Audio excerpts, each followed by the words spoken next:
back to the Fame Factor. I'm Aaron. And I'm Devereaux. And this is episode number 197. Paul is gone this week, so Devereaux filled in for him. So please welcome him with open arms. And thank you for joining us on the Fame Factor on their new set. Thank you for having me. Yeah.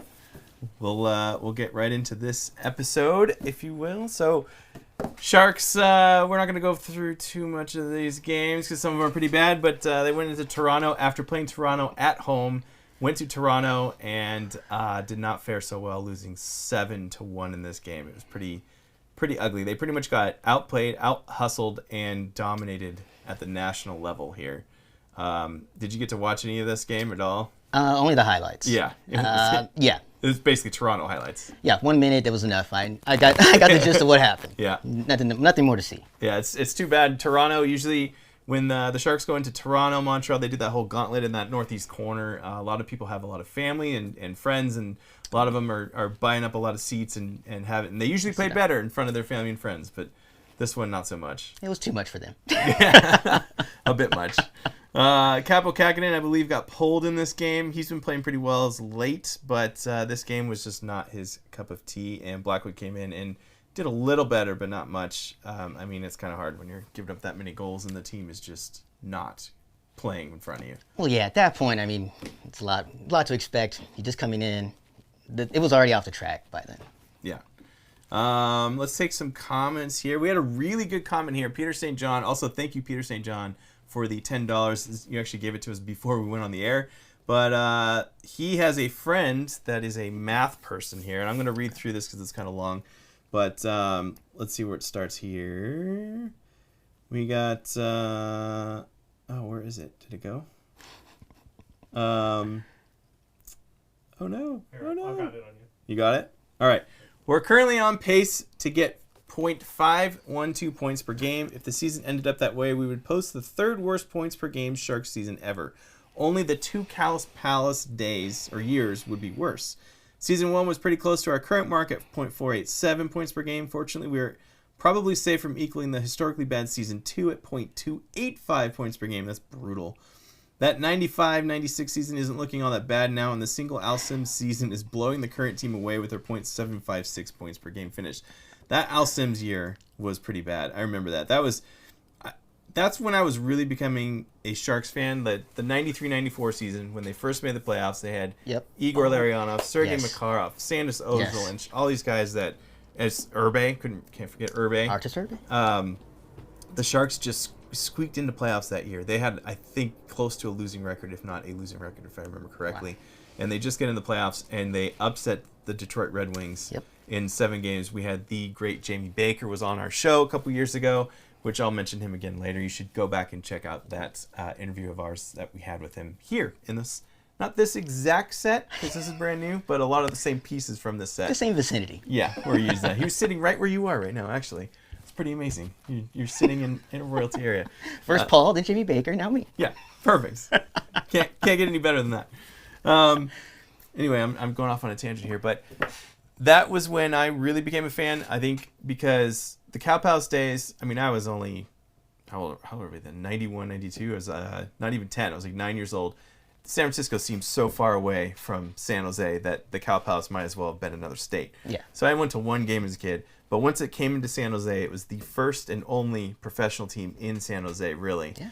And the I forget what it's called then. I guess the San Jose Arena was close. Mm-hmm. It wasn't that far away, so it was easy to get to and went to more games. So that's when I really started to become a big fan, and then making the playoffs, obviously, and upsetting the Detroit Red Wings. Who, the hated Detroit. Absolutely. Yes. So much, such a great rivalry right there. But anyway, so they made playoffs that year, 93-94. 94-95 was a shortened season, and they made playoffs then because of the lockout. And then the year after that, I think, was that first Al Sims year, and it was horrendous. The hockey was bad, and it sucked because that was the first time I'd really watched the Sharks and go, wow, they're really not good.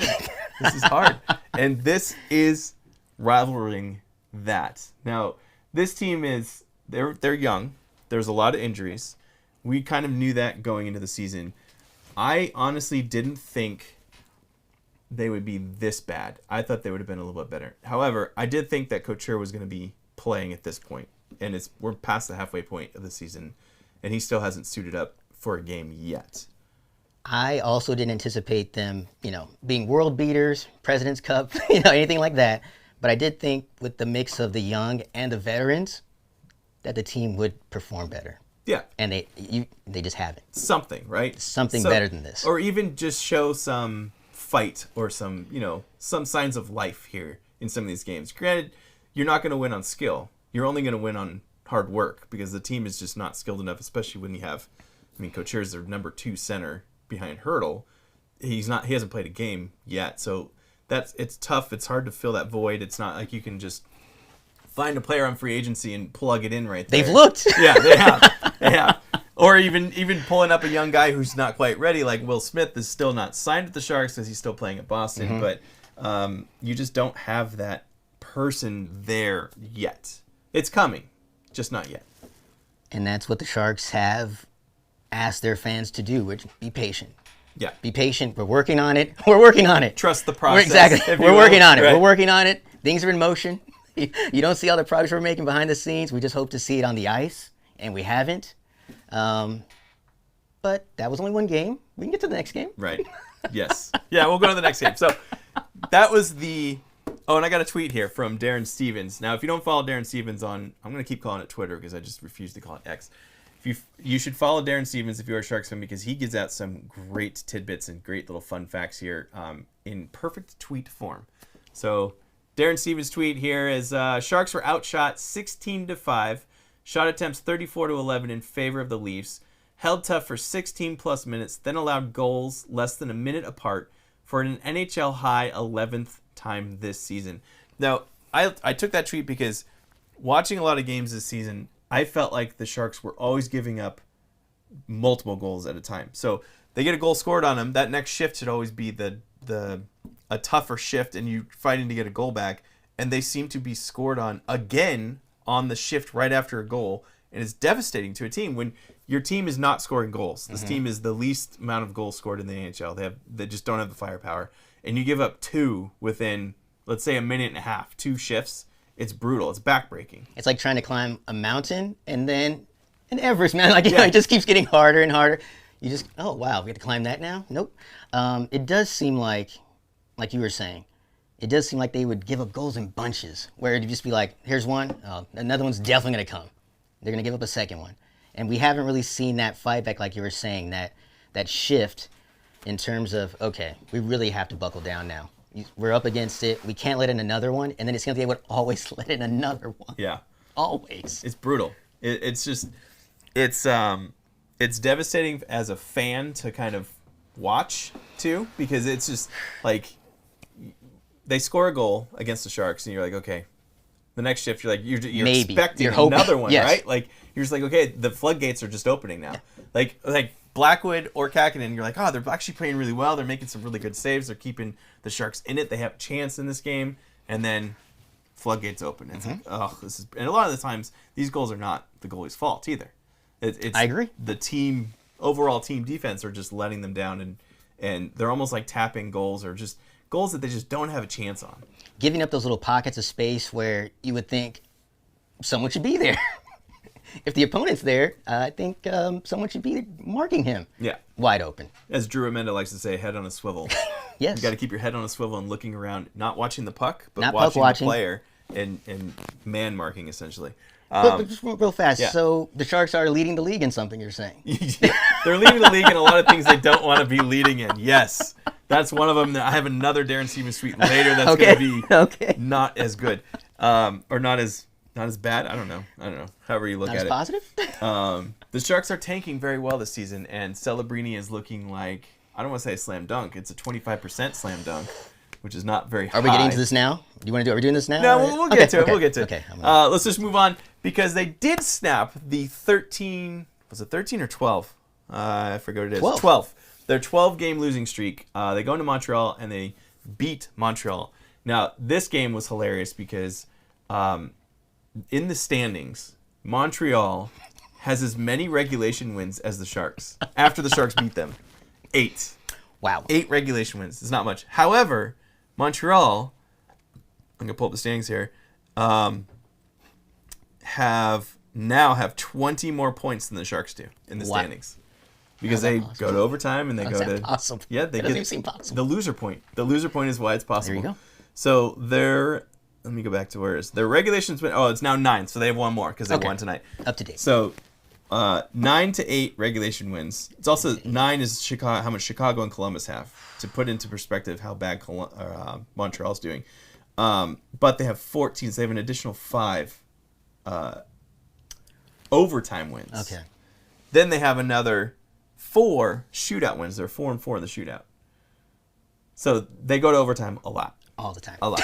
That's why they're 20 points higher in the standings than the 20 Sharks. points.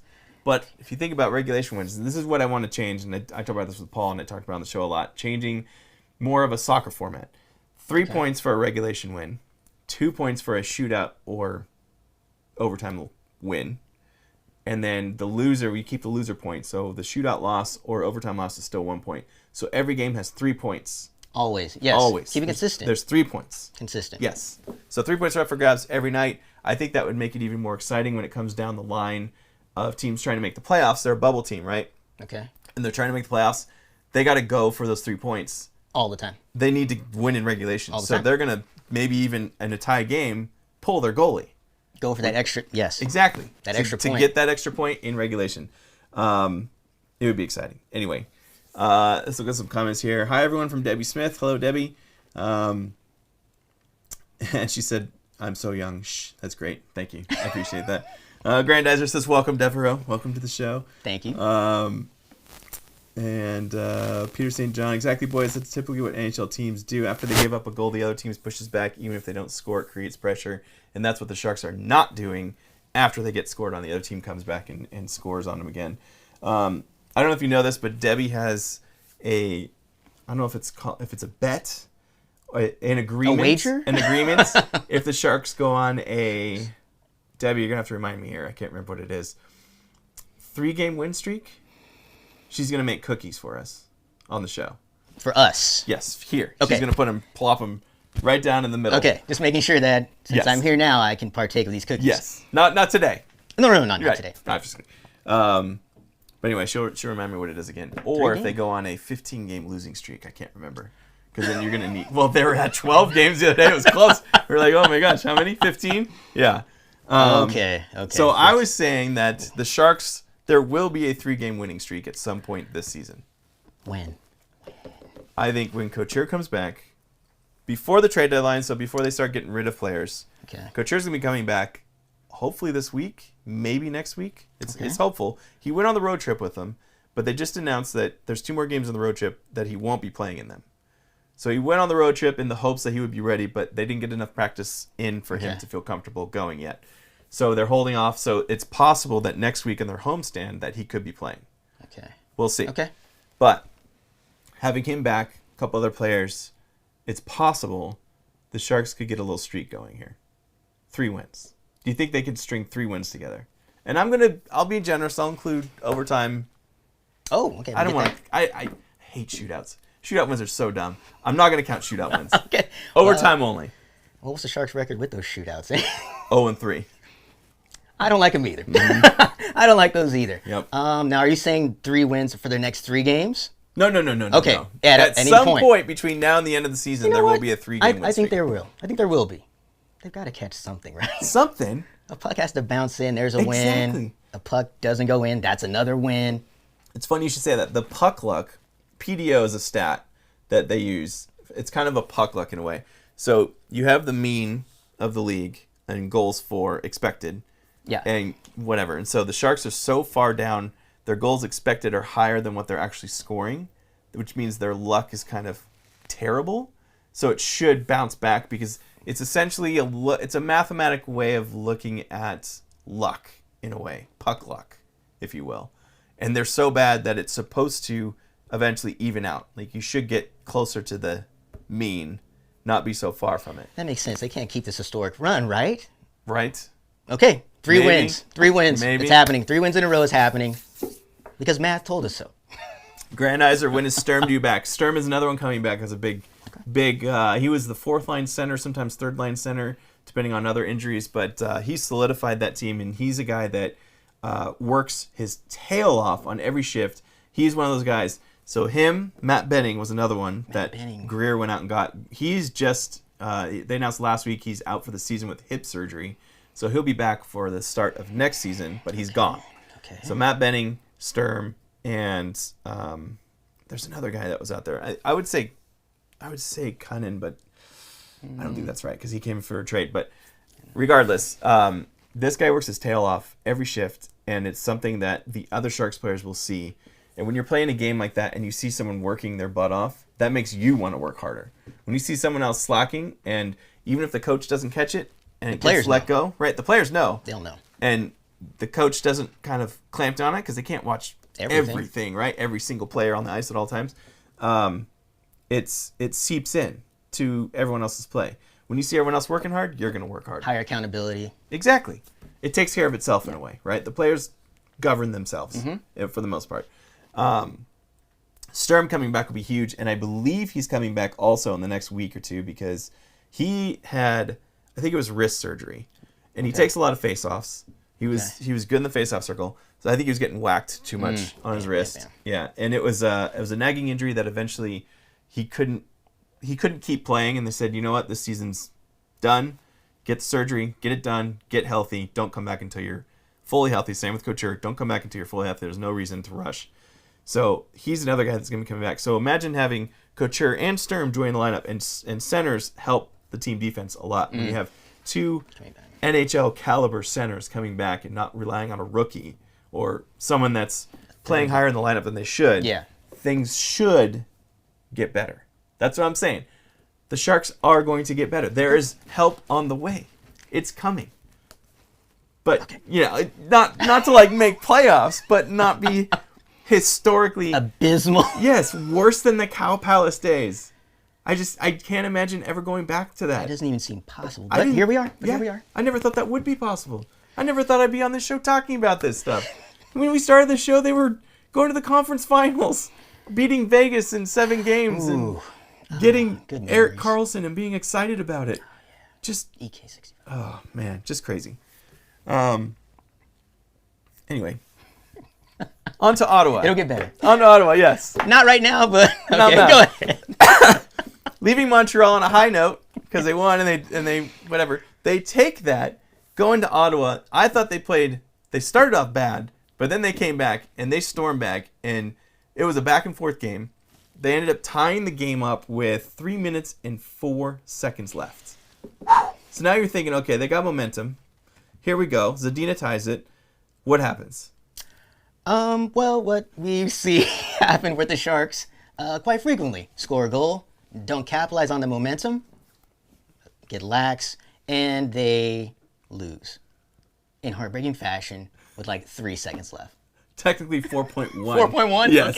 Okay, only because they added time on the clock. Okay, it was 3 seconds. I saw. Yes. I thought it was 3 something. It was. You're right. But then they go, when it's that close, they go to the exact 10th of a second after the replay. It's crazy. They can't catch a break. And it was also reviewed. The goal was reviewed because it was Tarasenko scored. Tarasenko pushes off the Sharks defender, who runs into our goalie, runs into, I think it was Blackwood.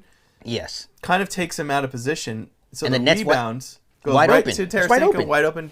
Tap it in. Yep, goal. He's the hero. I don't know if it's interference. I mean, goalie interference is one of those things that is really hard to have a black and white like decision on because there's so many different factors to it. To me, I feel like if the Sharks scored a goal like this, where they pushed the defender into the goalie and took him out, they would have called it back. They would have said no goal. Yes. This time it goes the other way. And I'm not putting a tinfoil hat on. I'm not saying the referees are against the Sharks. A lot of people are saying that. No, I don't think that's it. I think it was too close to kind of call it. It was called a goal on the ice. If it was the other way around, I think it would not have been reversed. Like if they called it off and said no goal, goal interference, let's go to the review, it wouldn't be enough to overturn it and say it was a goal. I think it was kind of one of those situations. I see what you're saying. So what you're really saying also is the math is still going against Yes. Okay. Yes. We're not there yet. We're not the bounce going the wrong way. No. Yes. No goal. Yes. No win, actually. Yes. But there was one positive in that game. Vlasic scores his very first goal of the He got a season. goal? About time. I think it made it 2-2, I think. That's... I think that was the equalizer when it was 2. I think it was 2. I think they were losing 2-1 or 1-2. And then they score. Yes. He tied it to make it 2-2. And he was like, when I saw that play, because Duclair's on the right wing, and then it's like he's passing. I'm like, who's he passing it to? Yeah. And it's Vlasic. Yeah. It's like, I'm not used to. I can't remember the last time I saw Vlasic in that position. Yep. When it wasn't like, okay, throw the kitchen sink. We need a goal. Just during the flow of the game, he's just like, okay, I'll just step up here. Yeah. Snipe this. Let's go. Yeah. I think it was a 2-on-1 break going the other way. Yeah. They threw it to Duclair, who was kind of a little too wide at that point to shoot it. And he just plays it right back in the middle. Vlasic comes right up the slot and buries it for once. Right? For what? It's crazy. I was looking, because I remember looking at the Sharks stats and going, okay, goal scores. There's not a lot of goal scores, especially from the blue line this season. Vlasic was one of the few players that didn't have a goal this year. Now, on the Sharks roster, Jan Ruta, Kyle Burrows, Ruta still. Benning, who's out for the season, so he's obviously not going to score, and Scott Sabrin, who's just been getting into the lineup, are the only Sharks currently without a goal on the roster. And halfway through the season, I would think that almost everyone at this point, I guess on a good team, everyone would have at least a goal. So the Sharks, not so much of a good team. Right. But maybe this could be the catalyst. I mean, Vlasic, 36 years young. Yes. Maybe some of the younger players will say, okay, let's lead by example. And Grandizer, Vlasic, didn't LeBanc score too? Yes, LeBanc also scored. He did. He got the go-ahead goal to go up Yeah. 3-2, right? Yes, 3-2. And then Kachuk tied it. Batherson went up. Yep. Then Zadina tied it with 4 minutes A nice left. shot, yeah. That was Yeah. really, that was nice. So, there's pieces, there's flashes of good hockey going on here. They can't quite get the full 60 minutes in a game. No. Maybe the Montreal game, again, that's kind of that's a team that's down almost as low as the Sharks. They're a little bit Yes, better. yes, a little bit. They play in a little bit weaker. I don't know, whatever. Yeah. Kind of similar to that Rangers. Remember that Rangers game? Yes. And it was just like back and forth, and you're like, can they just catch a break? Can they just get that extra goal? Can they prevent the comeback? No, they can't. No, they're just not strong enough. They're not. The defensemen are just they're not there. Now I feel like the forwards are getting better when they're healthy. The forward lines to me look better than they did last season. Saying a lot because their scoring is way down from last season, but you take out Carlson's 100 points. He was such the catalyst for everything. Yeah. Everything. He ran the power play, set up so many guys so that they could score some goals. Taking him out, obviously everyone was like, oh, Carlson's gone, this team is going to be awful scoring-wise. Correct. They are. You are smart. But the defense now is what needs to get kind of rebuilt and revamped going into the future of the Sharks. And we've seen some flashes of it. Now, we talked about this a couple weeks ago about the age of the defenseman. Right now, Vlasic is in the lineup, so he's the veteran at 36. Jan Ruta is 33. Okay. Everyone else, Mario Ferraro is 25. That's the third oldest guy. Everyone else is 22 or 23 that's in the lineup right now. So it is a very young core. It's very veterans and then very young. Yes. There's no middle, really. But that's what you get in a rebuilding team. Which is fine. Because when you're hitting your peak in the middle at 20, for defensemen, 28 roughly is when you're hitting your peak. You shouldn't be playing on a team like the Sharks, a rebuilding team. Because by the time the rebuild's over and you're a full-fledged team that's competing, you're now at 33, 34, 35, and you're on the tail end of your career. Yes. So that's kind of what we're seeing. Both the forwards too. We got a lot of young forwards, but there are some pieces here. And let's go into real quick. We'll go to the Buffalo game.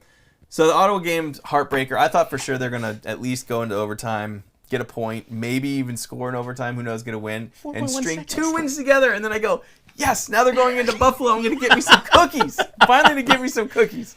So close. They go into Buffalo. First of all, if you are living under a rock, Buffalo's getting hit with a huge snowstorm in the last couple of days. I didn't even see the final score of the Bills game today. Did they win? Did they beat them? Do you know? I saw that they were up. I did too. I saw they were up at halftime. No, they won. They won. I'm pretty sure they won. Because they were playing Pittsburgh. Yeah, they won. I think it was 21-7 at halftime. No, they won. They won. Yeah. So during all week, the NFL is, the Buffalo Bills they were paying their residents to come in and shovel. How much? The stadium. How much money? Was it $20? $20 an hour. Or An hour? An hour. $20 an hour to shovel snow off the seats and everything and to clear it out. And of course, Buffalo being Buffalo, we're going to go off on a little tangent here. Buffalo fans, especially Buffalo Bills fans. Bills Mafia. I was going to say Sabres. Buffalo Bills Mafia probably did not show up to these sober, and they were shirtless, shoveling in the snow. They had like the slide. Yes, the luge. A human luge. They put the luge in there to put the snow on to get rid of it, and they're sliding down the snow without a shirt on. I think I saw this morning that there was still snow in the stadium like hours before the game. Yes. Yeah, because it was... Good job, Bills Mafia. I mean, the snow was so bad. So the Sharks game got bumped from 10 a.m. to 9 a.m. Well, our time. So what was that 1 p.m. to 12 p.m.? Yeah, it was very early. Right? It was early. Yeah, very early game. Both teams looked like they were not awake. Mm-mm. They were just not used to playing that early. And that, it's hard on your body. Especially, Sharks players coming from the West Coast to East Coast, that's a 9 a.m. game. That's crazy. And you're getting up before that. Yeah, to get ready, team meeting, all that stuff. Yeah. So, of course, it didn't go well. Sharks get shut out 3-0. So they had to fly in, going back to that story, they had to fly in from Ottawa to get into Buffalo, and they couldn't because the storm was hitting pretty bad. So they had to wait at least 24 hours, maybe even more. Wow. They finally got in at 8 o'clock the night before the game, which wasn't that bad. Could have been a lot worse. That's a quick turnaround, though. Yeah, but you landing at 8 p.m., getting into your hotel room, getting settled, probably 10 p.m., 11 p.m., and then you're waking up and getting going for a game. Skate. Let's go. Yeah. And to get there, the snow was so bad, the bus had to go the side streets because the roads were so bad. You're hitting every light. Yes, getting crosswalk. Yeah, in a bus. Like, it's not, and you're going slow because the snow is so bad. Like, it's a nightmare. It's a nightmare. So, I don't know what the attendance was. I wonder if they... I was kind of surprised at how many, well, I shouldn't be surprised. But no, the attendance was very low. There's a lot of empty seats. A lot of them were probably going to the Bills game or getting ready for the Bills game. You mean helping the Bills shovel snow? Yeah, they're all shoveling. Yeah, drinking beer, getting $20 an hour. Getting paid. Not working. Getting paid to not watch them. Yeah, just a weird game. So they ended up losing, and they got shut out for the 7th time this season, which leads the NHL. And yet another Darren Stevens tweet. Love Darren Stevens. Again, you should give him a follow. Sharks shut out for the 7th time this season, most in the NHL, 6th time on the road. The 6 road shutouts match the most in franchise history, and we are only... What game number are we at right now? 44. Goodness. That's just past... The halfway point is 41 games, so 3 games past the halfway mark. At least they're giving us a lot of content. A lot of milestones, a lot of... They're setting new lows, so that... I like how you said... They're setting new lows... So that next season, the bar is easy to jump over. There you go. That's what I think they're trying to do. Real quick, back at the shutout 7. I think it's the first 20 games are shut out 3 times. Then the next 20 games shut out 3 times. There's a pattern. Oh boy. It seems like about every 20 games they're gonna have about 3 shutouts. We're at 44 right now. 44, and they just had their 1. Ugh. So we're gonna in the next 16 games there's gonna be at least 2 more. The numbers tell us. The numbers don't lie, right? Until we want them to, and hopefully they come back around and switch. So after this game, Brett Hedican, he was the color commentator, and he had some... he was pretty upset at the effort level of it. So he was saying he was upset with the team lacking consistency and not working their tails off because the stuff that they can control of their hard work, going into the corners, getting the puck, winning those puck battles, doing everything they can. Skill-wise, obviously they're not going to be able to compete with a lot of these teams. But the stuff that you can control, and this is something that Jamie Baker, again, I'm going to say go back to our Jamie Baker interview. You can find that on our page. When he was in a scoring rut, what he told us he did is, first of all, he would run hills until he exhausted himself to the point where he could not physically move anymore. Wow. So he just beat himself up by working his tail off outside of hockey, like just running hills. So his legs would be exhausted. And then he would go into the game and he would say, I'm not scoring, but I'm going to help my team by winning every faceoff. And he would go into every faceoff doing everything that he can to win it. I'm going to win every puck battle. Nobody is going to be able to outwork me or knock me off the puck. I'm going to be going in. And that's how he would use hard work to get out of his rut and scoring rut, and then the scoring would come back because he was simplifying his game, but still contributing to the team, even if it wasn't on the score sheet. True. So doing those fundamentals. Sorry to cut you off. Doing those little things, right? Going back to basics, right? Yeah. Winning the puck battles, not making sloppy turnovers. Oh, careless pass, right open into the slot for the opponent, shot. Of course, it's against the Sharks, so it's going to go in. It's going to find a way to bounce and go in. But yeah, I see what you're saying. Going back to basics, the fundamentals. The stuff things that you can control. Yeah. You can control. Exactly. Hard work, discipline. And when he said that, when Brett Hedkin said today, I go, it reminds me exactly like what Jamie Baker told us. It was amazing. His work ethic was bar none. And that's when you get to that level, your skill, unless you're top 5 in the league, your skill is going to be very much the same across the board. Not a lot to differentiate. Yes. The only difference will be hard work. Your work ethic is what will get you to the next level and to stay at that level, which is what these young Sharks, they're trying to teach these young Sharks of what they need to do so that they stay at the NHL level and make their career blossom and get better. I wonder how much of this also is hard for the young players because they're not seeing rewards on their heart. It's like... It's hard. Keep trusting us. Trust the process. Yes. But eventually it'll come back. It'll bear some fruit. Yes. But right now, it's a little more watering. Yes. Can it rain a little bit on the Sharks, please? A losing culture is very hard to see the forest for the trees. It's very difficult. And going into that game against Montreal, or even in the post game, just the relief on the players' faces and the smiles. Yeah. We have one. Even Vlasic after the game, Vlasic is from Montreal area and I think he said he had 40 people at the game. So he was very excited to go, leave. Leave me alone. I'm going to go to see all my family and friends and stuff. Yes. That goes a long way. Now, we're going to do roll call right now. And for the roll call question, tell us what city you're watching from. And is this the worst Sharks roster that you have ever watched? Now, I'm sure Peter St. John's going to say no because he did watch the Cow Palace days. But for me, I didn't watch as much of the Cow Palace days on TV as much. I know they didn't broadcast every game back then. It used to be on KICU 36. That was their first partner. Cable, I think it was 6A. Remember we had A and B cable? Man. I'm going back to regular TV channel 36, actual 36. But 6A was the channel. For those of you who don't live anywhere in the Bay Area or never have, when there was cable and it was, you had a box, an A and B switch, and there was roughly 36 channels on A and 36, somewhere around there on B. For some reason, they didn't have it on one thing, so you had to physically go up and push a button that would switch between A and B, A and B. It was annoying. So some channels were on A, some channels were on B. I could still remember some of these channels. Like MTV was 20B. Yeah, you're Comedy right. Central was 21. Yeah. FX when that first came out was channel 4B. Yeah, 4B. ESPN was 5. ESPN 2 was 6. Yeah, 6B. Yeah. It just the stuff that is stuck in my brain is insane. Just useless information here. Which you can only get here at the Fin Factor. Yes, absolutely. And thank you for watching. By the way, if you are watching, please like and subscribe. Paul usually does this and I don't. So please like and subscribe if you're not a subscriber. We'd appreciate it if you hit that subscribe button, and you can hit the bell, which also notifies you when we are going to go live or do anything that comes out. And we're on Twitter, Instagram, Facebook, X, whatever. We're on Blue Sky, and we also have codes if you'd like to join Blue Sky, which I believe you did, right? I think you took my code. You did give me a code. One of my codes, yeah. I'm blanking. LinkedIn. We're all over the place. Reddit. Oh yeah, if you'd like to Venmo us, you can visit our website. Go to thefinfactor.com. If you'd like to do super chat, you could do that in the YouTube channel, or if you'd like to Venmo us, you can Venmo us at the Fin Factor and leave us a message, and we'll read it online for you. If you'd like to leave us a message while you're not watching live, you could do that as well, and we will read it, I guess, the next show.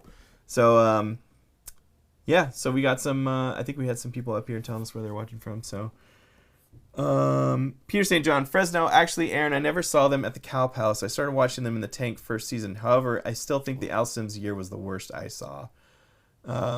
Sharks, Oregon. It's a great name. Bend, Oregon. Yes, worst season for me. Fan since I discovered hockey is in 2007. What a great year to start being a Sharks fan. Yeah. That's the Pavelski. I don't know. Pavelski start then? He might have been a rookie at that point. Yeah. So what? Is that like Thornton, Marlowe. Seto, I think, might have been his rookie year. Chichu, Jonathan. I think, was still there at that time. Oh, man. The glory. You forgot Spotify. Oh, Spotify. Thank you. Yes. We are trying to grow a Spotify. So if you are a subscriber, or if you're not, if you listen to music on Spotify, just search the Fin Factor and give us a follow. And a listen as well if you like listening to us as a podcast version. Grandizer Phoenix, I will say this season is the worst. I only watched the Sharks first year when Armed Forces Radio and TV would air Sharks games, which was very few. Oh, well, yes. And then Debbie followed up, thank you for your service. Thank you for your service. Thank you for your service. Debbie is from Sunnyvale, and she said it's absolutely the worst. Turn it off. Stop watching. Yeah. It's only gonna it'll get better. It's gonna get better. It will get better. It's gonna get better. It will get better. I like to pick some players, like young players, and kind of watch how they progress. That's how Paul and I talked about this season. So, like, William Eklund is going to be a good player. Yes. He's not there yet. He's still working hard. But it's fun to watch him progress because he's not the same player he is today that he was when he started the season. He's already gotten better, more consistent with his game. I've noticed he goes into corners harder and uses his body. He's tiny. He's not very big, but he comes away with the puck a lot of the times. He's also very elusive when he has the puck, so he doesn't get hit or knocked off. Yeah, he's shifty. He's able to find those little pockets and just get in there, get in here. Yeah. Yeah. And his vision, too. His vision for passing is amazing because he can see a lot of things that I think a lot of other players don't in terms of, like, where other players are going to be and where you can pass anticipation. Yes. Reading the play. Yeah.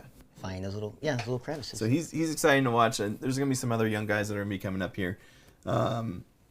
Peter St. John, where is my market correction? It's another term I like to use. Market correction of the Sharks.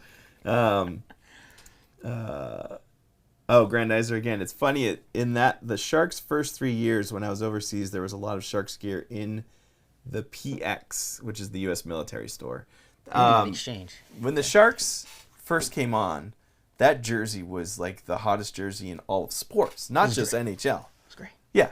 The teal, like, colors were very 90s. Very easy to Teal, accessorize. Orange, black. In fact, here I have actually the jersey. Oh, yeah, there it is. This is the OG, and this is a disgusting, gross jersey, but it's the Ulf Dahlin jersey. This is my favorite player from the Sharks back in that 93-94 season. But yeah, you have the Shark and my favorite patch up here on the shoulder, which they've been using a lot more. They're on our cups, which is the newer version of it.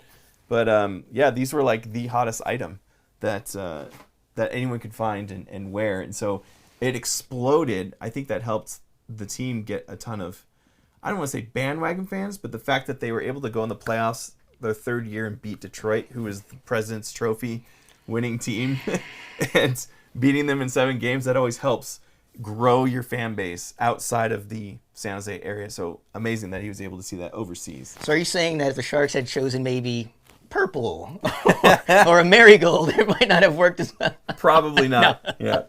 No, yeah, the jersey fire when it first came out, and then it's able, like you just said, being able to not take 10 years to make the playoffs, 7 years, 5 years, but only taking 3 years. First 2, Cal Pals come here, playoffs upset, fire jersey. Yeah, I can see why that might have increased like the eyeballs, and also just like people like, oh, casually, like, oh, Sharks game, oh, okay, I kind of remember them. Didn't they beat so and so? Oh yeah, okay, there you go. The mighty Detroit Red Wings at the time.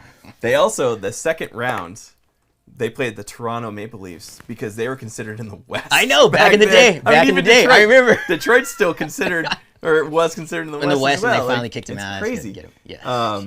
But yeah, they were actually up 3-2 in that series, and then Toronto came back and beat them 4-3 in the series. But the Sharks had a chance to go into the conference finals in their 4th season. That would have been wild. Nuts. That's almost like, obviously the Vegas Knights have done better than that. But who? I don't know what you're talking about. Yeah, exactly. It doesn't ring a bell.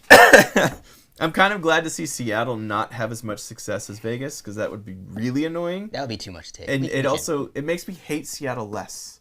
Like, if Seattle came in and did what Vegas did, I would have been even more mad. And I would hate both teams. You're right. No. What Vegas did, they changed the rules after that, right? And they're like, no, we're not. Yeah. All the other owners are like, no. Yeah. No. This brand new team is not. No.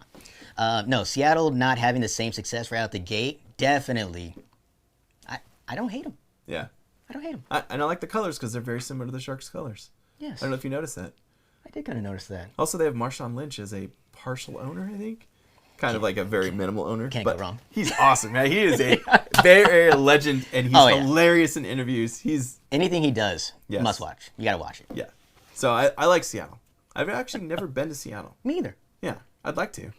I think next season I'm going to go on a little tour of NHL stadiums. You're going to pledge? You're going to do everything. Well, I mean, like, not everything. Well, I mean, but you're not just going to Seattle just to go see them play the Kraken. I would go to Seattle to see the Sharks play the Kraken. I want to go to Arizona because they're playing at Mullet Arena, which is only a 4,000-seat arena. I want to go to Colorado.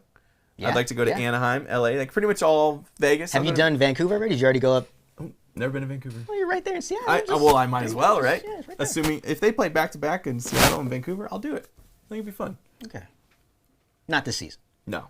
This season's terrible. Why would I do that? Next season, I'm hopeful that next season is going to be leaps and bounds better than this season. Maybe I'm not saying they're going to be a playoff team, but they're not going to be first overall pick the entire season or in a position to be in the first overall pick. You know what I mean? He said number one overall pick. Got a little... If only. All right, let's move on to Sharks trades. Now, the trade deadline for the NHL is March 8th. We're going to see a lot of these Sharks starting to get traded. There's been in the news Sasha Chemlevsky. So, who was it? Kevin Weeks likes to... Yep. He is plugged in, man. He knows his stuff. Oh, yeah, he knows. I don't know how, but he's in there. He's always in the know. And he just talked about this week about Sasha Chemlevsky, who is... 2017 6th-round pick of the Sharks. I mean, we're going back. This guy, it was kind of weird because he was expected to be kind of the fourth-line center for the Sharks, coming in possibly last season. Okay. Excuse me. He was an RFA. He opted to sign in the KHL in Russia instead of signing a new contract with the Sharks. And I don't know if it had anything to do with Mike Greer coming in and talking to him, sitting him down saying, there's no future for you here, or if you need to play your game better. I don't know what happened. I'm speculating. I'm not saying he did that. But it was kind of odd decision that he signed in the KHL. However, in the KHL, he's played 117 games, has 91 points in the KHL. He's one of the top players in the KHL. Now, he's not going to be, I would say his ceiling at most would be a second-line center. Most likely it'd be a third or fourth-line center. Okay. I mean, I'm talking like high potential. That's the most he would be able to do is... Okay. Second line's pushing it. I'd say third line. Okay. It's not like it's a superstar player that's playing in the KHL and the Sharks player, just, Yeah. But regardless, the Sharks own his rights. So a team would have to trade the Sharks for his rights and then be able to sign him. His contract is up with the KHL at the end of this season. So what Kevin Weeks said was the Canucks are interested in signing him. So they would need to trade something to the Sharks to get his rights at least. So something. That's good. To me, he was a 6th-round pick in 2017. If they're able to get anything more than a 6th-round pick for him, 5th, 4th, 3rd, whatever, good asset management. Take it. Let's go. Grab that and go. Maybe that's what Greer told him is your stock is too low to get traded. Okay. We don't want to let you go for nothing. Go play somewhere, whether it's the KHL or somewhere else. Improve your game. You're just going to make you more attractive, and then we can get you to where somebody wants you or maybe even where you want to go or something like that. A lot more options. Right. Yeah, it'll open up more doors. Yeah. The better play you have, go show us what you can do. Show the NHL, world. Show the world, what you can do, and we'll get you out there. I like that. That would be interesting, especially if they're able to turn it into something that is a higher pick. Now, true, he's playing like gangbusters. He said 91 and 117. That's video game numbers right there. That's pretty decent. But yeah, we'll take that. Yeah. And the chat can correct me if I'm wrong. I believe the KHL does not include secondary assists, which is even a bigger deal. I think. Chat, can you get on that? Yeah. Let me know. Let's see if I missed anything in here. Well, then you said Vancouver. That means you can see him next season. Right. Yes. Scoring against the Sharks next season. It's the worst case scenario. Being in the same division. I hate when they do that. They trade I know, someone in you're the like, same division, and they just You just know. immediately You just regret know. it. You just know. Yeah. He's I always like when they trade him to the East Coast, and you're only going to see him twice a year. That's it. Fine. I like that. Like Noah Gregor signing with Toronto. I like to talk about Noah Gregor. Especially when Paul's not here. Anyway, the Sharks just rolled through the Northeast. They played all these games. They played Ottawa, Toronto, Montreal, all these teams that, not all of them, but a lot of them are going to be playoff bound, Toronto especially. A lot of these teams are looking at these players because they kind of go, oh, the Sharks, they know, West Coast team, we're not staying up late, we're not going to watch a lot of them.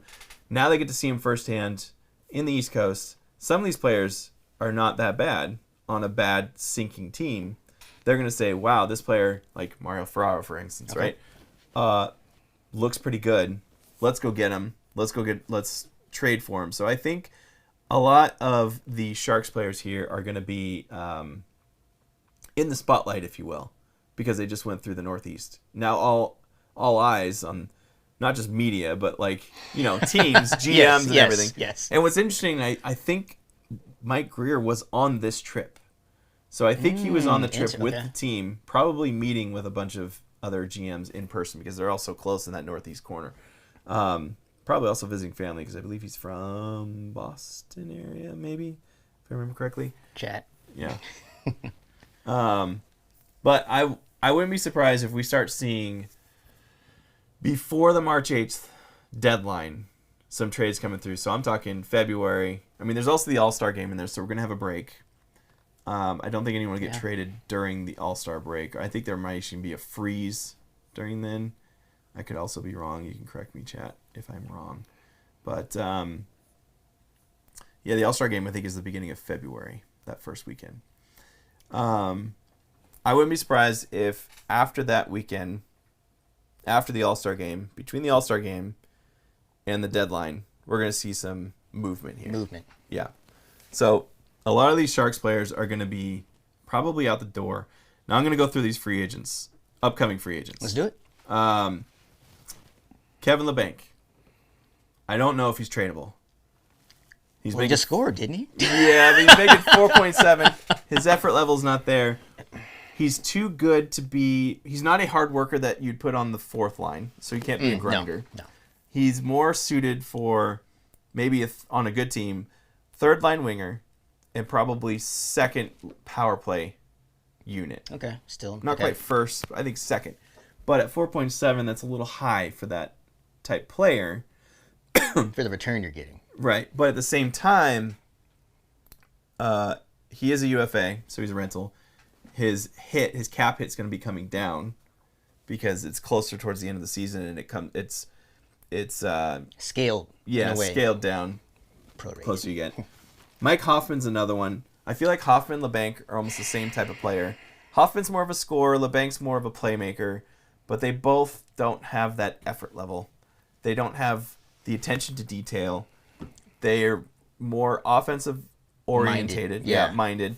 So they're not quite there. He's making $4.5 million, almost the exact same. I was shocked when the Sharks signed him, especially for this much. I would have rather have had Phil Kessel.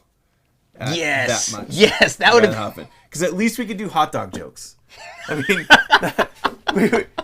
Super Producer Jason would have Phil Kessel as a hot dog vendor with a bunch of hot dogs around. Oh, I love this. It would have been perfect. I love this. Perfect. We also could have done maybe like a little See, you sit in Yeah, this yeah, seat. yeah. Okay.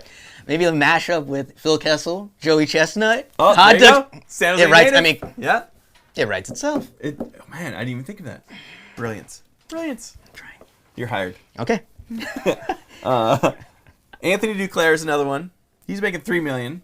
I think he's playing better than those other two, but still not the caliber that he could be and should be playing. And also maybe to be expected, a little bit more production. True, bad team. Who's he passing it to? Vlasic? I don't expect a lot of goals from Vlasic. Yeah. But I think we thought that just, again, a little bit more production. But I feel like he has been playing, I don't want to say better, but maybe the team overall. We're seeing those moments, those pockets of consistent play, smart play, disciplined play. Not all the time, not as much as we'd like. But I think he's been playing well. He's been playing well. He's been getting better. He's actually tied with Hoffman at 8 goals which is third most on the team, which is pathetic. Hoffman with 8. Is it Hurdle. sneaky? Is it sneaky Yeah. 8? Well, he should be about a 20 goal scorer, so he's about just under that pace. No. Yeah, but I just feel like I've missed him. I've missed his 8 goals. Yes. Yeah. Also, not a lot of memorable, lot of memorable wins. memorable at So all. okay, I'm sorry, Hoffman. That's on me. I mean, here's the goal scores right now. Hurdle's leading the team at 13. Right behind him is Zetterlund with 12, which is a big shocker and That is. in a good way. Yeah, that's, good. That's awesome. Hoffman Duclair with 8. William Eklund has 7, which has been upticking because he's been good. more of a playmaker. Yeah, playmaker. Cunnin with 6. Okay. Jacob McDonald with 6. This is the guy who's only played 17 games. This is another That's a great guy. ratio. Yeah. He's a defenseman that they've been playing as a forward a lot because they'll dress him. However, he's on IR right now. But he's another guy who's only... This guy could possibly get traded because he's a UFA. He's only making $762. He's making the minimum. So he is a very attractive fourth line. Yeah. Either a fourth line forward or same what the Sharks are doing. Have him as your 7th defenseman. So he could play defense if he needs to. Yeah. And he could also fill in at forward. It's a very versatile player, but he's also scoring. He's scoring goals. Where would the Sharks be without us? We don't even want to know. Could they possibly be any worse? I don't want to say that. Yeah, you're right. Grant Iser just said, saw an article of the Sharks should trade for Trevor Zegras. Do you guys see that article and your thoughts? I did not see that article, so I don't know what that was. Didn't see that, but I did see maybe like Thursday or Friday. I did kind of see some mention of him maybe being available, and I think it'd be more of a hopeful thing for. Weird. That's weird. Yeah, I feel like he's a staple in Anaheim, like one of their core guys upcoming. He's very young. Yeah, I did see some stuff on that. Not necessarily linked to the Sharks, with any real, but more of a.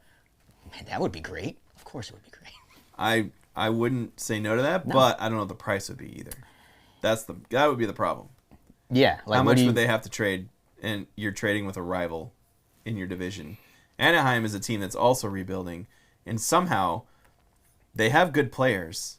But they're not, and they score goals. But they're not good. They're only 8 points better than the Sharks in the standings. And I think they're no. I was gonna say that I think they've been losing a lot of games. I know Leo Carlson just came back today. I don't think he had a pointer or anything, but yeah, you would think they would be a little bit better. Him and Zegras have been kind of in and out of the lineup. Zegras missed a lot, so he held out in training camp for a better contract. Missed all of training camp. Then he got hurt, probably because he missed training camp. Exactly. And then finally came back from injury. Was starting to play well, got injured again, and he's out for weeks again. So it's not like something minor. It's something's tweaked. I don't know what it is. Yeah. Again, hockey with those lower and upper body or mid body injuries, just ridiculous. Just tell us what it is. It's so stupid. Yeah. He tore his groin. Just say it. Just say it. It bugs me so much. Anaheim is not much better. Now, the Sharks, I'm going to go into this next thing here. The Sharks are dead last in the standings. However, Chicago just lost Bedard. He broke his jaw. He's going to be out for I think 6 weeks or something. Not looking good for Chicago. They're also missing another 7 NHL guys. Their injury list is extensive. Yes. Like they only have one win in their last 10 games. They're 2-7-1. They got 2. Oh, they got 2. Yeah. I apologize. Twice as much as the Sharks. Okay. But the Sharks are right there behind them in the standings. I would not be shocked if the Sharks leapfrog Chicago. Because Chicago is so... The Sharks are bad.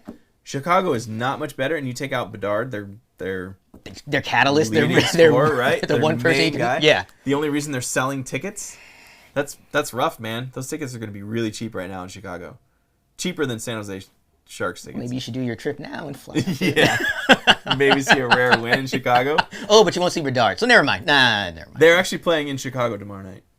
The Sharks are. Well, you see him in the stand. Right. I'm not in the box. I'm not going to be flying to Chicago tonight.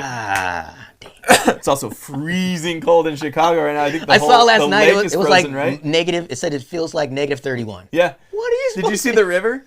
The river looked like a sauna or a hot spring. Yeah. Because it was 36, I think, in the river. which is outside it was -17 with the wind chill. Yeah. So it was steaming like a Yeah, you hot could see spring. it. Yeah, it was like moving like, yeah. Crazy. No, thank you. Yeah. No, thank you. I'll be okay in our 55-degree day, 60-degree day in San Let's Jose. do that. It's okay. For those of you who don't live in San Jose, it's about 55 to 60. Even when it's raining this week, it's been about that. It hasn't been that cold. Yeah. Another reason Comfortable. players like living here. Exactly. Because the weather is amazing. You're not freezing cold. Anyway, my point is I can also see Anaheim possibly dipping down a little bit. Ottawa, another one. I mean, the bottom, Columbus is another one, too. Goes the Sharks, the Blackhawks, Ottawa. The Ottawa just beat the Sharks. So I had the Sharks beat Ottawa in that game that they should have won. The Sharks would only be 1 point behind Chicago, and Ottawa would only be 2 more points away from that. Okay. So it's all very close. Anaheim's right there. Columbus is right there. Minnesota is somehow there, too. And Buffalo. I mean, it's kind of crazy how close some of these teams that should be better are. But I think the Sharks could leapfrog them only because Chicago has so many injuries and they're so bad. They're so bad already. And they're built to be bad. There's two different ways of doing a rebuild. The Sharks are kind of doing it slower, a little bit more methodic.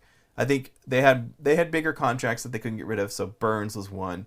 Timo Meyer was another one because he wasn't going to re-sign with the Sharks. Erik Karlsson was another one. Just getting rid of those big, giant contracts was hard. Now it's a little bit easier. You have a lot more space. You can play with it. Chicago kind of did scorched earth, selling every piece, got lucky and got Bedard last year. They're very lucky. I still can't believe it happened. I mean, I can believe it, but it makes me like... Put the hat on. Again, put it up. tinfoil I'm hat telling you, on. mine's Again. already on. You can't Yeah. see it. Mine's already on. I just... Yeah. He Ugh. just knew. We just... I don't think it was rigged.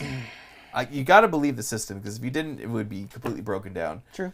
And if it really was like that, there would be some kind of whistleblower somewhere. Someone would say something, true. Right? There would be a link. Everything's not just gonna be over voice. Right. It would be some type of paper trail. You're right. Okay. I honestly don't think it was rigged, but I do think the NHL went. Whew. Thankfully, Bedard went to Chicago, original 6 team. Yes. Not San Jose, a smaller market team. So this season will be different, you're saying? That's what he said. But Celebrini is not even near the level that Bedard is on. I'll take it Bedard though. is a generational talent like Yes. McDavid, and it's very different. Who? Yeah. It's kind of like Jack Eichel was taken 2nd overall behind McDavid. Yeah. Like any other year, Jack Eichel would have been the number 1 easily picked, crazy to think. right? 1, So it 2. just sucks. That's It just sucks. Forever in the shadow. we have great weather. Come on. You see the colors. We do. We also have the 3rd oldest stadium in the NHL. Is that weird? That does feel weird. Wow. That. Okay. I think it's 30. Is it 31 now? the Rangers Madison Square Garden, which Okay. they remodel, so it's not quite the same stadium. And who's the other one? I want to say it's Anaheim beat us by a year, maybe. I could be wrong. The Honda Center? No, that might be a year old or younger than the Sharks. I think the Sharks have it beat by a year. Okay.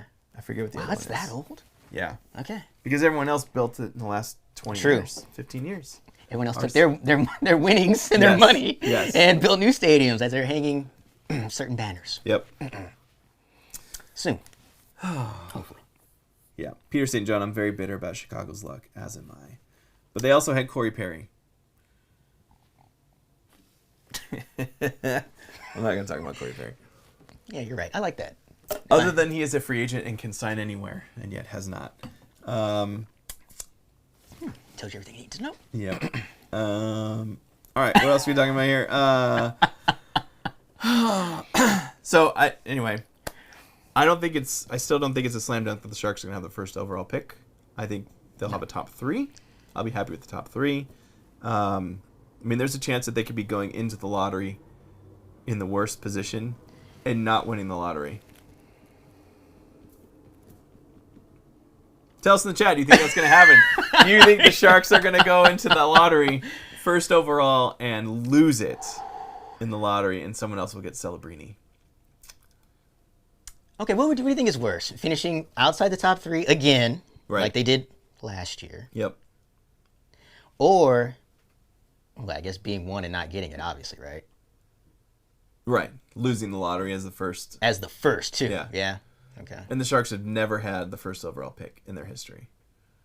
Their first season, they got the NHL kind of stepped in because Eric Lindros was joining the league, and they were like, the league was like, you can have the second overall pick. You can have the second overall. You're not getting the first overall. This guy, no, he's going to Philadelphia. Yeah. Yeah, you can go to Philly. He got drafted. Oh, that's by, right. Nordique. Was Quebec. it the Nordiques? Yeah. Quebec. Yeah. I love that team. And then he said, "I'm not going to play for you." And then they traded him, and that was like going back the other way was Forsberg and I think Mike Ricci and a couple other players that ended up winning in Colorado. Yeah, when the team moved. Yeah.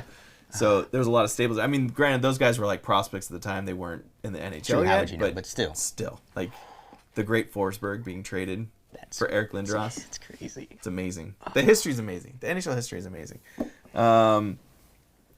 Robots. Oh, Robot Bay 89. That's what we're calling them. I think finishing dead last is the exact same as finishing fourth or better. We lose or win, no different. It's pure luck. I will not blame our final standing because we could definitely lose it as the bottom team. Exactly. I'm trying not to get my hopes up that it's a slam dunk. True. Me being either. the last place team that you're going to get Celebrini because that's not how it works. I'm okay with a top 3 pick. True. That's fine. But it's going to suck is if they end up third overall like they did last year and getting the 4th pick. Instead of 3rd pick, you're getting 4th or even bumped again to the 5th. That's what would suck. I think. That's probably worst case scenario, I think. I want to put my hat on just a little bit. I feel like if they do get the number 1, if they have the worst record, I would feel like I feel less secure than if they had the 2nd or 3rd worst. Just be in the top 3. Don't be 1. I feel like I don't know. Because if you're 2nd or 3rd, you already aren't thinking Celebrini. True. You're hoping for it. You're hoping. If you're 1st overall, you're hoping that nobody else wins it. Yes. Right? Yes. Expectation different. Yes. Expectation level is way different. Way different. So that because then it feels like you're losing Celebrini. Exactly. No, you're not winning Celebrini. No, you're not losing. You lost. You lost him. Yeah. He's gone. He's not coming. Yeah. So I think 2nd or 3rd, you entertain the idea. It's like, oh, it could happen. Maybe. Yeah. We'll see. Sharks, Oregon. Probably there's a high chance they do lose it. Kind of like Demidov, if not 1st overall. I actually don't know any. Outside of Celebrini, I'm not up to date on my prospects yet, so I don't know who's actually coming into the draft. Worst case is 4th or worse. Top 3, and we were getting away clean, and I can't complain. I'm talking the pick we end up with. I just want us to end up with a top 3 pick. Exactly. Top 3 I'm fine with. Which would really suck if you're the 1st and you end up 3rd. That would suck. But at least you get... I mean, what really sucks is this last draft, those top 3 guys are in the NHL. They're playing currently. All 3 of them. I know. And we had the 4th one. I know. And we'll He's see you another soon. year. We'll see him soon. I'm hopeful he joins the Sharks next year. I'm hopeful, though, he'll finish... excuse me. Oh, my gosh. He'll finish the NCAA season. I think ends around March, end of March. I don't know when hockey ends. Okay. They have the Frozen Four instead of the March Madness. Mm-hmm. It's similar, but it's hockey and it's smaller. Once that finishes up, he's able to join the Sharks. He would sign a contract. He hasn't signed yet. He would sign a contract because as soon as he signs his contract, he can't play in college anymore. Yeah. Thank you, NCAA. Great rules. So, if his season ends, there's a chance, a likelihood that he would sign. And if he does sign, that means he's obviously not going back for another year. And I don't think he should go back another year. But we'll see what happens. Now, are you saying that because you think he's ready, or do you just feel like he should just start getting the process going to being a professional and learning, like road trips and like all the planning and all the other, like all the professional stuff? Just start that now. Exactly. Why delay the? Okay. If he has nothing left to prove at the NCAA level, if it's like he's gonna maxed plateau, out. He's maxed out. Next year he would plateau. The why? Yeah. He might as well come over. Yeah. And if he thinks he's ready, if the Sharks think he's ready, then they would sign him and he would do just that. But there is a chance that we do see him this season, the very end of this season. So you would get these, I don't know, maybe 5 or 10 games in the end of the season. I like that. Be around the team, see what it's like to be a pro and not being an amateur in NCAA in college. Completely different. And then, parlaying that into here's what you need to do this offseason to be prepared to play next season and to compete for the job, because you still have to training camp and everything else. Which gives him a list of stuff that they want. They're already going to do that anyway. But the fact that he would be trying out for the Sharks and not going back to college. Yeah. Being at just the rookie camp versus, the actual training camp. Yeah. I also like that the last 5 or 10 games, I like this because then, again, get his feet wet, but also 3-game winning streak potentially. Yes. Some cookies. Yes, let's go. Cookies. Let's get this guy here. Devereaux on board. We need some cookies. Absolutely. Thanks, Debbie. I think she's going to make him regardless, but shh. Okay. Sharks should let him burn a year. He would also come into training camp knowing 25 players. That's true. He would also know some players. Okay. Because he would also, coming for those 10 games, he's not going to buy a place or even rent a place here. He's going to room with somebody. Okay. So he'd be rooming with somebody in their family most likely, and get to know them as well and be more comfortable in the area and get to know it a little bit better. So more comfortable, less unknowns coming into training camp next season.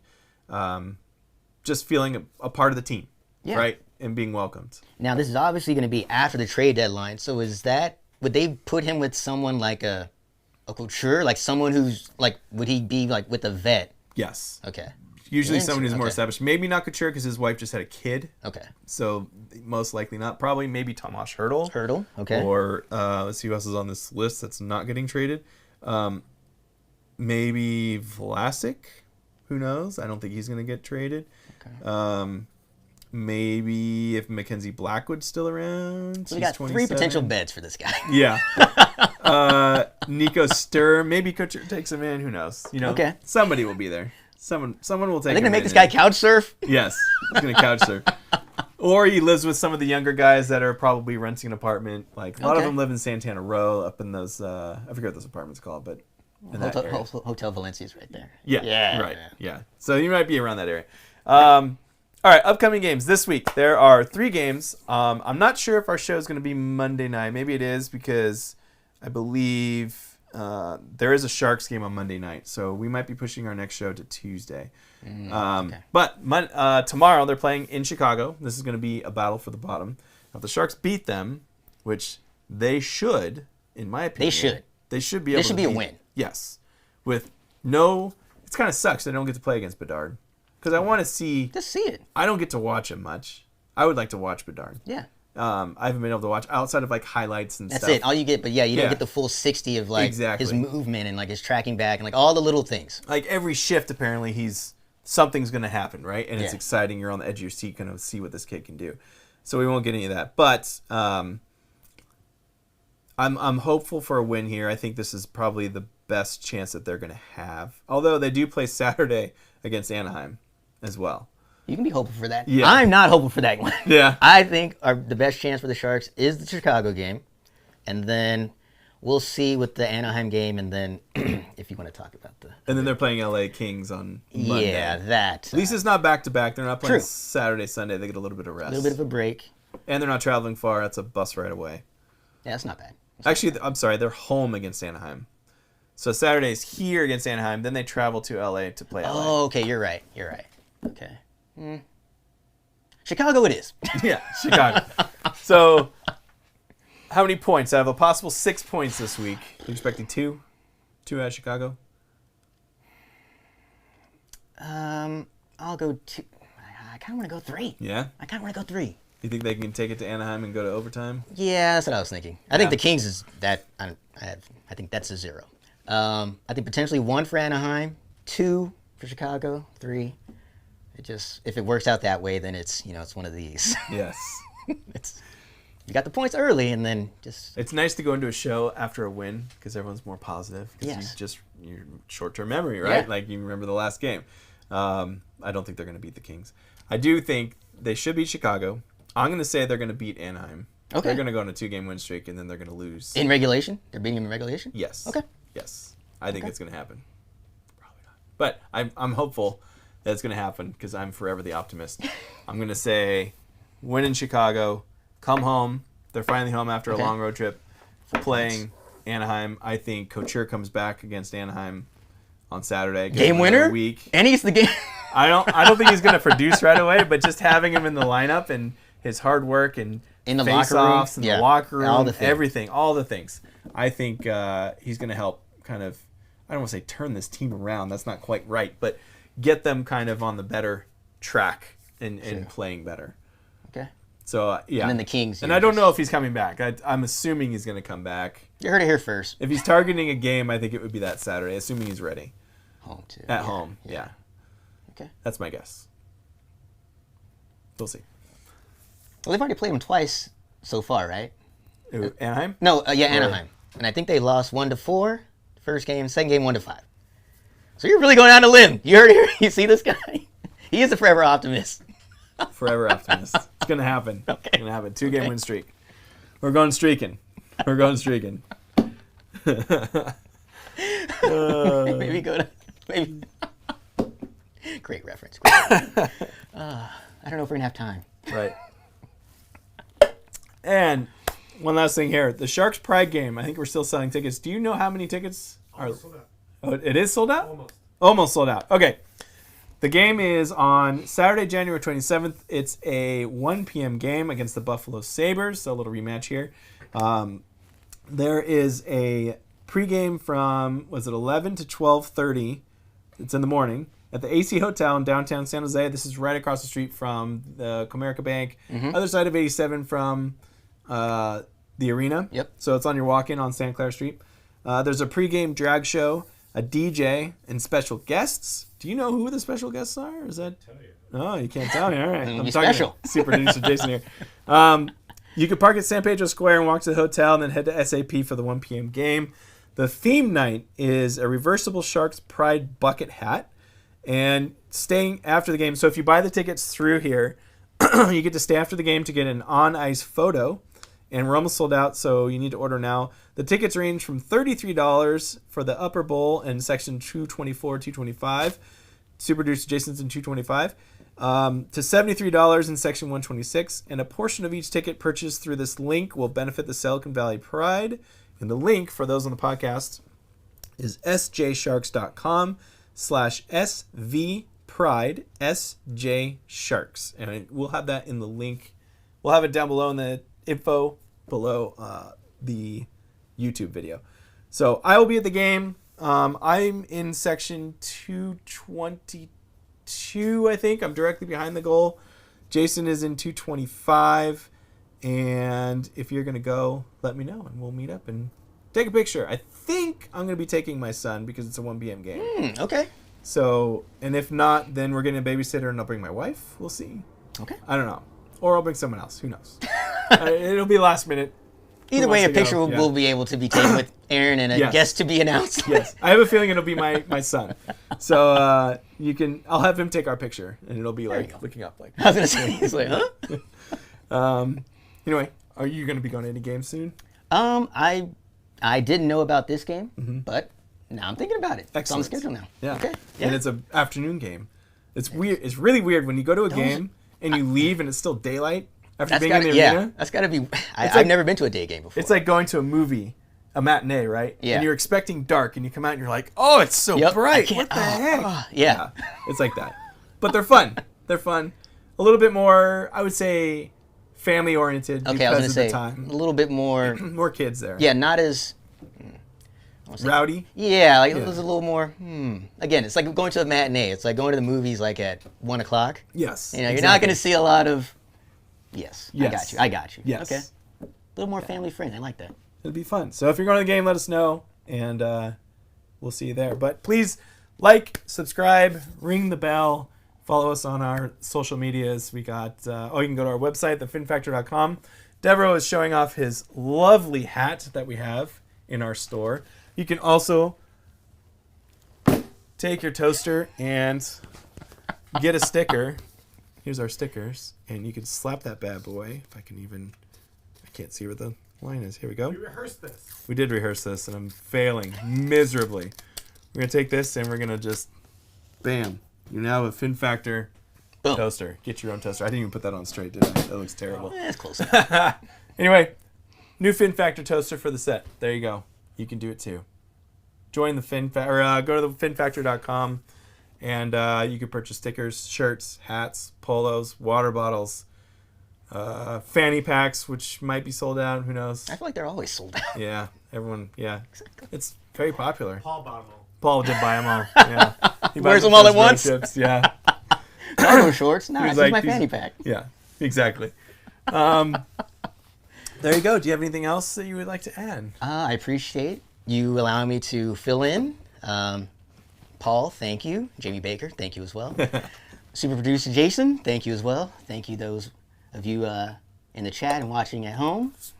I appreciate it. I had a great time. Good. I'm glad. I'm sure we'll have you back. Okay. I really appreciate it. Thanks for stepping in here. Yeah. I know it's not easy, huh? Coming in here and you're like, Yeah, man, this is a lot. It's a lot. Big a lot. lights. It's a big lot. lights. New set. a Everything's lot. shiny. It's great in here. Yeah. I'm glad I didn't break anything. Yeah. Leave it Well, to me. we did. Yeah. Jason broke it. Right as the countdown happened. Boo! Everything just went off. I was Lights like, off. oh, what just happened? It's because we blew a circuit because of all the shiny new lights that are in here. But yes, thank you for watching, and appreciate it. And thank you for subscribing. And if you haven't, please hit that subscribe button. It helps us. And also find us on Spotify, trying to boost those numbers up so that we can reach more people and be a little bit more popular and get out there. And leave a review. Leave a review. Sure. Why not? Yeah, you can 5-star. Yeah. 5-star review. I think we have 6 or 7 on there right now. It's fantastic. Okay. Let's So, get some yeah. more. Thank you. I didn't even think about that. We should have as many reviews as the Sharks have wins. Oh, You notice I said we. Sorry. yeah. No. What is that, 8 right now or 9? I can't remember. That's only two. 10. Technically Oh, it's come 10, on. but that's including Okay. some overtime Okay. wins. Okay. Yeah. So after this, after you saying that they're going to win 2 games out of 3, wow, we really need some more reviews. All right. We're going to end this episode. Thank you for watching. I'm Aaron. I'm Devereaux. And for super producer Jason, this was episode 197, and we'll see you next week. Bye. Thanks for tuning in. If you like this episode, check out our other content, especially interviews. You can interact with us directly through social media at The Fin Factor and on Instagram at Fin Factor. And don't forget to join our live streams on YouTube.